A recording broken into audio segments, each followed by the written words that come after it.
Hello everyone, my name is Flourish Ayewale, and today I would like to share my thoughts on something I believe should be urgently included in the way that we do education here in Nigeria. I'd like to share a story. I work with Nurture Place. I'm the co-founder of Nurture Place, and although we are a childcare and preschool center, usually over Easter and summer, we open camp. We open a portion of our center to older children, preteens, teenagers for camp.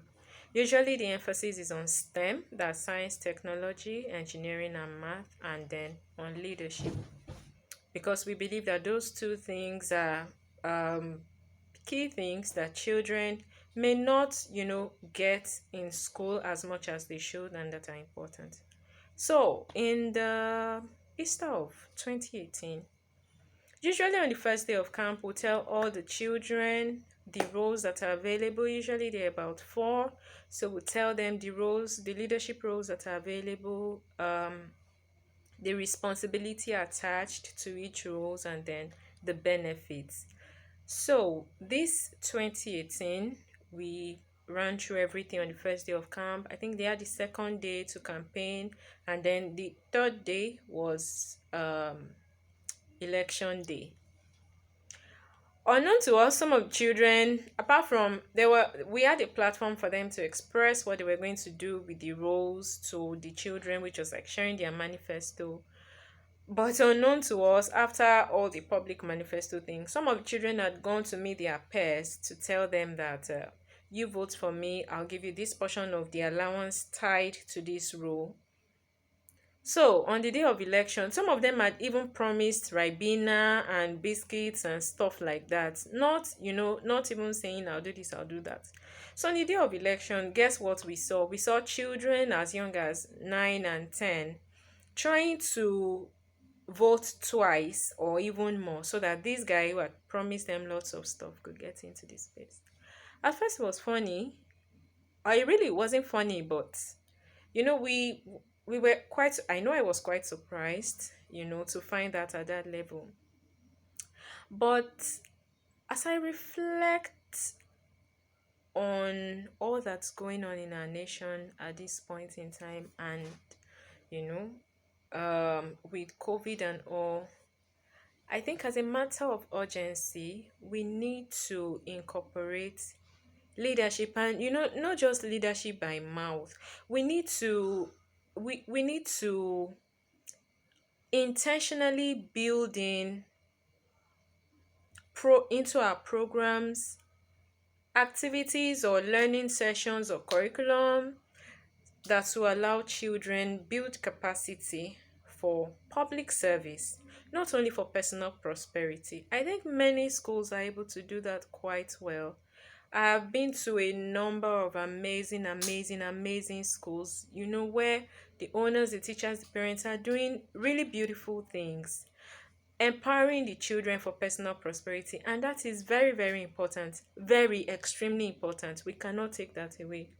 But I think that in addition to that, we need to begin to think of education that equips everybody to be a part of national prosperity. Because guess what? Doing well personally will no longer be enough in this country with all that is going on. You can be doing the very best that you can do for yourself, and one day you wake up, all your wealth, when converted to dollars, will be. You can wake up breaking your back, running a business, putting food on other people's tables, creating wealth, solving problems, and your state government will wake up one day, issue you some levies and taxes and rates that you do not understand, that practically stifle your business. You can wake up to that. You can be doing really well for yourself in a state, and a group of bandits or anything, will just rise up and they'll be there for months and years on end. So please, this is an appeal. if you run a children's club, whether online or offline, if you raise children at home, if you are a children's church teacher, or you run a children's club in your mosque or in your community, whatever it is, in addition to whatever it is you are teaching your children, please, the hope of Nigeria lies on it. We need to intentionally raise people for public service. I've taken a couple of tours at some of really amazing schools in Nigeria, and I hear alumni, I hear their alumni and people who finished from those schools, who graduated from those schools. Some of them are in government today. They are brilliant people, they know this book, they know it. But translating it into making Nigeria work seems to be a little difficult. I don't have all the answers, and I don't think there's one single person who does. So, as we think about the fact that raising a child requires a village, building a nation also requires a village, it's going to require your contribution and mine.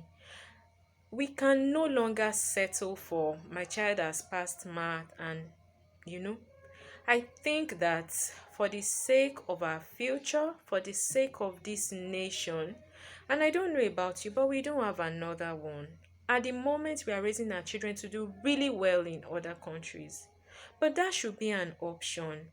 The decision to succeed abroad should be an option. It should not be the only ticket to progress.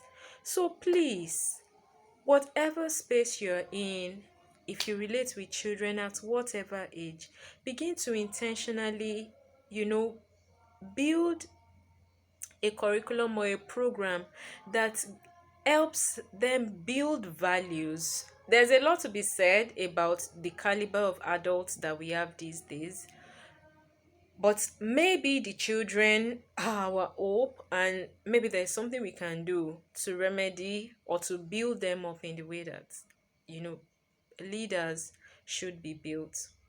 The leaders we complain about, they are from my compound, they are from your compound, they are from your school, they are from my school, they are from your family, they are from my family. So everybody has a role to play. But this appeal is really to those of us who have the privilege to work with children in schools and in any other space. Don't think, oh, well, I can only do so much. What are their parents doing? I listened to an amazing head of school in Scotland 2 weeks ago, and one of the things he said that really struck me. He said often people will tell him, well, the school can only do so much, but he has decided to take out the so in that sentence and tell himself the school can do much.